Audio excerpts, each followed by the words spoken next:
All right, we've just gone final here at Breeders' Cup 2025. The filly and mare turf in the books here. Boys, we're going to talk through those Breeders' Cup races that happened today. Louie Barry, of course, Horse Racing Happy Hour, hanging out with you. Thanks to our promoters, our partners, I should say promoters, good God. Amwager, amwager.com, and of course, Never Say Die Bourbon, alongside Barry Spears, and of course, Forbes contributor Danny Brewer as well. Let's just kind of go through the card here. But before we do that, what is it Forever Young we'll remember from today? I think one of them for sure. Yeah. I mean, you know, how can you not? A true world champion, Japan's first Breeders' Cup Classic winner. You know, I had billed this coming in as the truest world championship we've had on any of the Breeders' Cups. And here we have a horse from Japan winning the Breeders' Cup Classic, $7 million. Hats off to him. Superb run. No doubt about it. And Barry, just a world trotting Saudi Cup winner. Now he wins this race. What a terrific 2025. You think he's going to get some Eclipse votes? I think so. Yeah. Because that race was very, very good. He's basically the highest rated dirt horse in the world off of that Saudi. And now this, I think he should get some Eclipse votes. Yeah, it'll be fascinating moving forward with him as well. See what their next move is. Who knows what they're thinking, frankly, with him, because there's Saudi money on the table. There's still UAE money on the table. I'm going to guess he runs another race at least in the Arabian Peninsula moving forward. And so that one should be really interesting to look at as well. Let's go through the races, though. Otherwise, we get the D'Angelo double today, and we always talk about how nice of a guy Jose D'Angelo is. Well, it turns out he's an okay trainer, too. And so she's so spicy, Barry. You saw her in the paddock today, and you thought, my goodness, I'm going to go slap some money on that. 5-1. Did what we thought Cogburn was going to do last year, except she actually did it this year. Yeah, it was one of those rare instances where my picks went out the window when I saw her walk in the paddock. She was literally jumping out of her skin.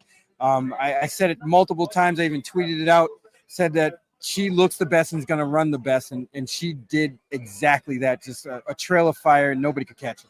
I haven't looked yet, Danny, but I would love to know what her cruising speed was throughout the race, because I don't think she sped up or slowed down at any point. I think once she got to top speed, she just kept going. Oh, it was hammered down. You know, and the one thing that I'm proud to say about her, Kentucky Downs graduate. Yeah, fair enough. The top two finishers in that race, her and A.G. Bullitt, both Kentucky Downs graduates. Great point. And she's so spicy.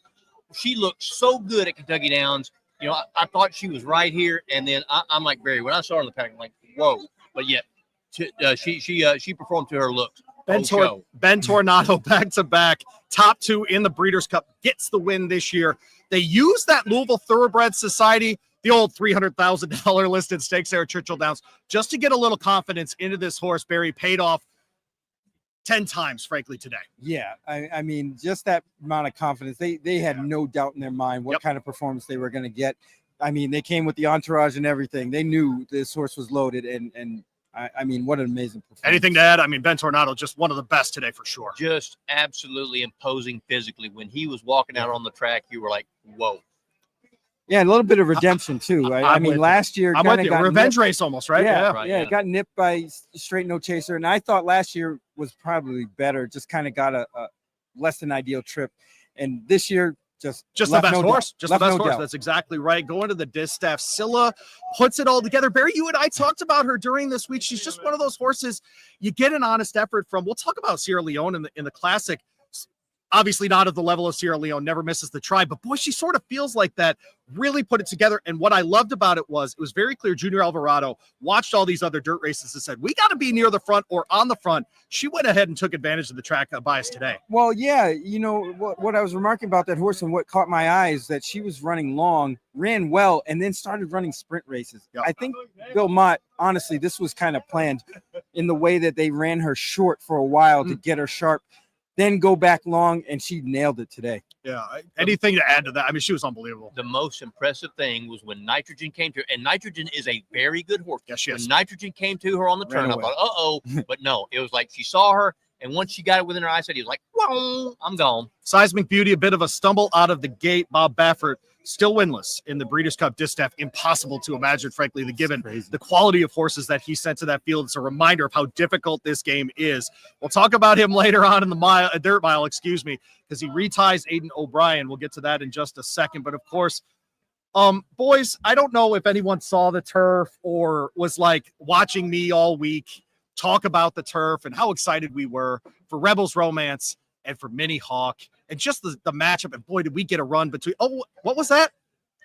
Someone And who was talking about Ethical Diamond this week? I'm trying to remember, Barry, who that was that put that up on the screen on the Blood Horse feed, told everyone he could, got a note from like 30 people like, holy crap, that hurdle horse won on the outside. Listen to your boy when he's on a hunch. You understand me? Get in this place. Barry and I made complete buttocks of ourselves in the media, in the main in the press box today. I kind of don't care. I'm gonna get slapped on the wrist on Wednesday in our meeting. I don't care. Ethical Diamond from the outside.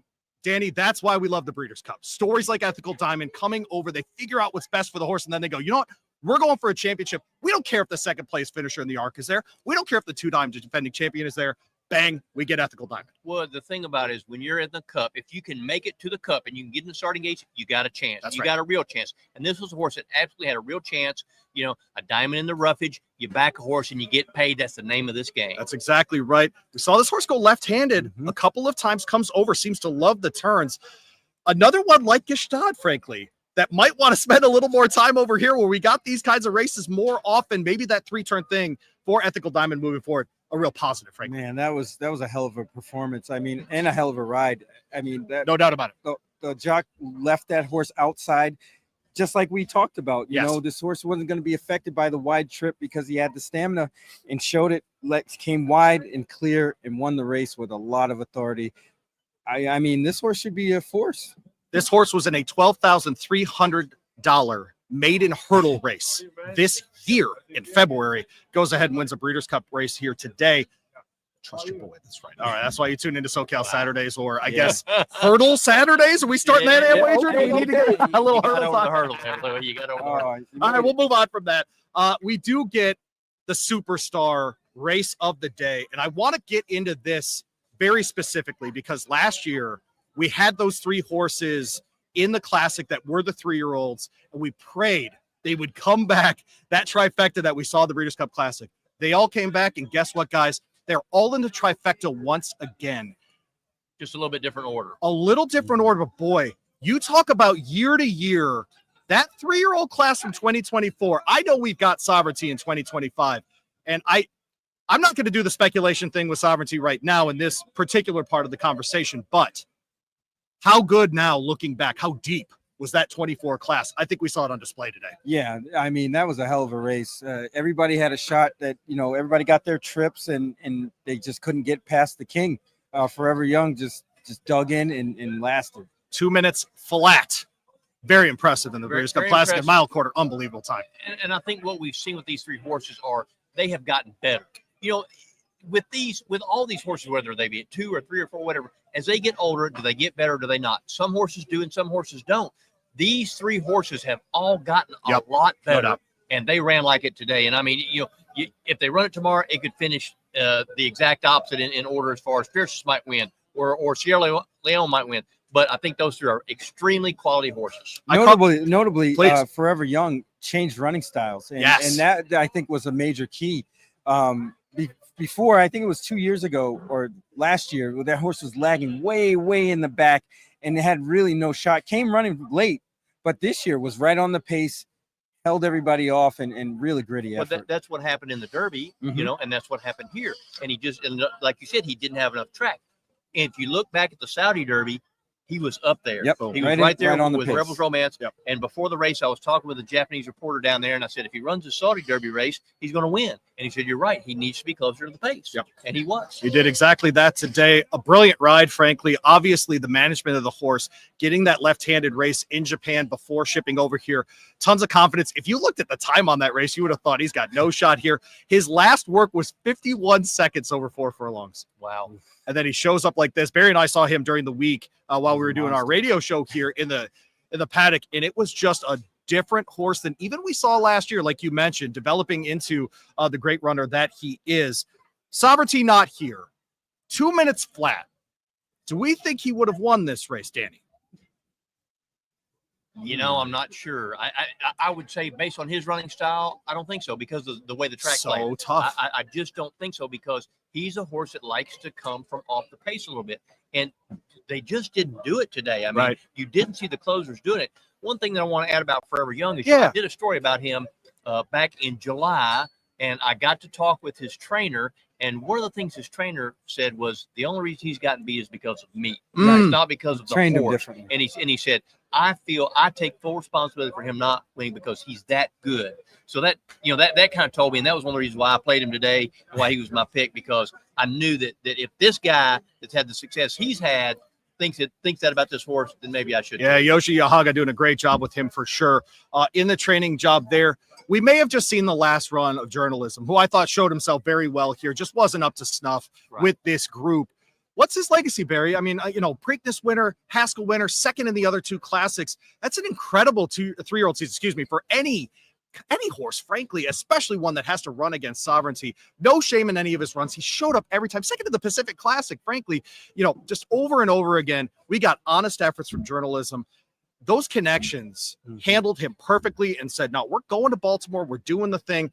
Frankly, saved the Triple Crown this year. Let's be honest about it, guys, because when Sovereignty skips Baltimore, and if Journalism doesn't go, what are we doing here, right? I mean, that we're sitting on a race that I don't know anyone's interesting about. That Journalism goes ahead, does that rally in the stretch of the Preakness, certainly the moment of the year in horse racing so far, and comes back and sets up that match race, that get back in the Belmont, Sovereignty at home, goes up there anyway. They challenge him anyway.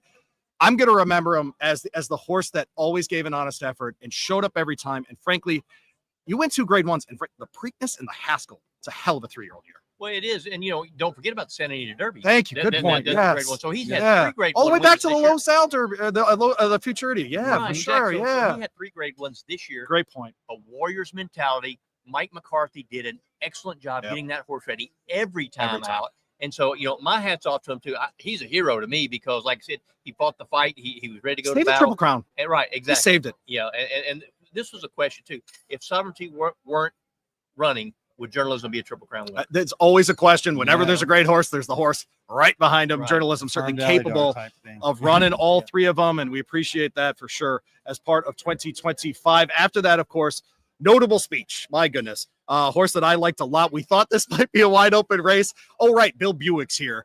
Bill Buick, ride of the weekend? Oh, absolutely. It's up there. That was definitely the ride of the weekend. I mean, he had the gumption to go through that hole, and that made all the difference. If he doesn't go through that hole, they don't win, and we're not talking about it. You got to know your horse, too, to do that, Danny. And, boy, obvious relationship there. And that Woodbine Mile, once again, a great predictor of success in the Turf Mile here. Oh, well, absolutely. And Barry's right. The courage to get up the rail like that, because if he tries to go outside, he does, because Formidable Man was running his tail off too, no doubt about it, and ran a fantastic race, and he doesn't get by those other horses. He had to go up the rail, and he did, and fantastic ride, and he won. We go to the late double, and a couple of races that I thought brought out interesting storylines. Baffert goes 1-2 with Nisos and Citizen Bull in the Dirt Mile, and Nisos, gosh, he's great every time he's on the track. We expect that kind of effort from him. Citizen Bull, though, getting to what he might be best at, 7.5, 7.5, 8.5 kind of furlongs. We think of that like mile and a 16th race at Churchill Downs upcoming in the spring. But Barry, boy, you're concerned we might not see him again. Yeah, I mean, I like I told you earlier, I have never seen a horse run that fast, and it's a question if that horse can come back from something like that. Got it. You usually don't see him for a long time. Sometimes that happens with Baffert's horses. So it's interesting to see what happens with that horse going forward. I tend to think we might not see him again, but if we do, absolutely great, because I want to see a horse run that fast again. Maybe the Godolphin Mile at UAE? It could be, like I said, when you think about the bull, you think about the one that gets out of the gate and goes. Yep. Okay? And that ain't no bull, because if you think about what happened when he ran here and won the juvenile last year, what did he do? Broke like a shot, gate to wire the whole way. Almost did it today, a head bob away from it was a dirty flaring nostril. A flaring nostril away from winning the Dirt Mile today in a huge upset. So, no, I hope he comes back because he runs his guts out. I'll give you another one. We saw Bob Baffert ship to the Wood Memorial this year with Rodriguez. Why not try Citizen Bull in the Cigar Mile? Give him another high-level graded stakes win. That horse could win in New York, I think, for sure. And I'd be interested to see that. He'd be second off here.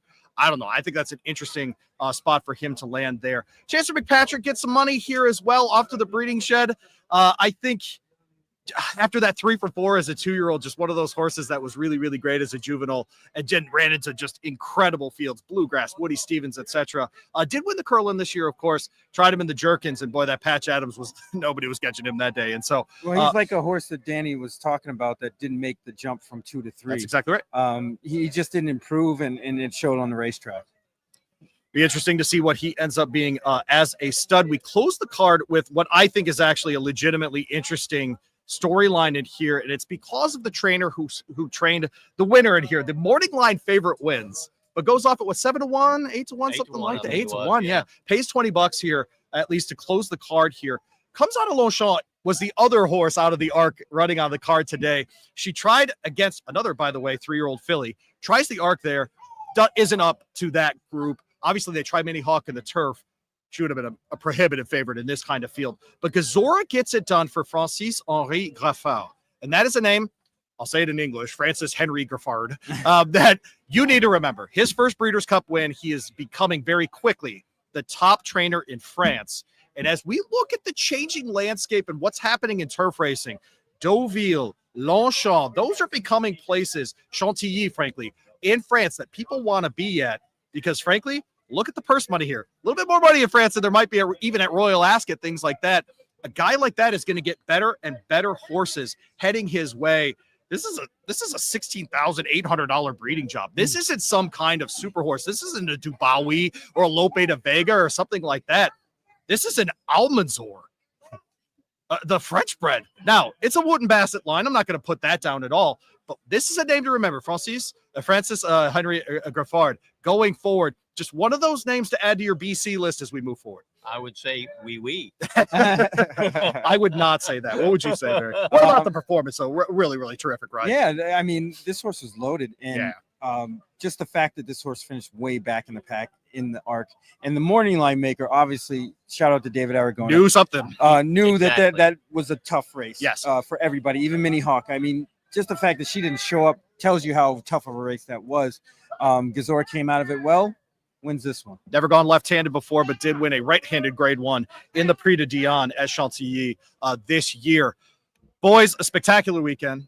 Barry, your first Breeders' Cup. I wanted you to kind of just share while we're here. How you feeling right now? I'm sure it hasn't sunk in that you got to do 2 days and behind the scenes in the paddock for race 6 yesterday, I should say. Excuse me. What a trip for you, man. Yeah, it's phenomenal. I mean, what a great Breeders' Cup to come to. See performances like She's So Spicy and Tornado, and then Citizen Bull. Forever Young, I mean, man. I can't say enough about Citizen Bull's performance. I've never seen a horse run that fast. So yeah, the weather was great. Everybody's great. The hospitality, the track, everything was excellent. I can't say enough about it. How many Breeders' Cups you been to now, Danny? Let's see. I was as a fan in 2006 and been a member of the media since 2009. Okay. So quite a few. Yeah. And, it never gets old. I love it. The competition, of course, the amount of races has changed. The days, because when I first started going, it was one day. So the days, the competition has gotten a lot fiercer. More of a world championship than it's ever been, like I said earlier. Yep. So, just fantastic. I love Del Mar. This is one of my favorite places on earth. And so, it's just fantastic. And, I'm happy to pig and slop. We're going to get out of here. Many, many thousands of you hung out with us this week, and we are eternally grateful. Barry and I are findable on the Horse Racing Happy Hour. You can catch me in a Blood Horse Monday Breeders' Cup Reaction Edition. I caught up with Brooke Smith right after the race. He gave me 60 seconds walking to the owner's room right after the race, Sierra Leone's owner. You will not want to miss that. Sean will have an exclusive with Jose D'Angelo as well that will air as part of that episode. So get in with us on Blood Horse Monday. Of course, follow Danny at Forbes. He's a contributor over there. And Barry, everybody knows where to find him on Twitter. We get it, Barry. You're popular. I'm Louie Barry, he's Danny, and he's Barry. That's our coverage from here at Del Mar. Now I got to go buy dinner. Amen. That's right. That's always a good problem. Have a good weekend, everybody.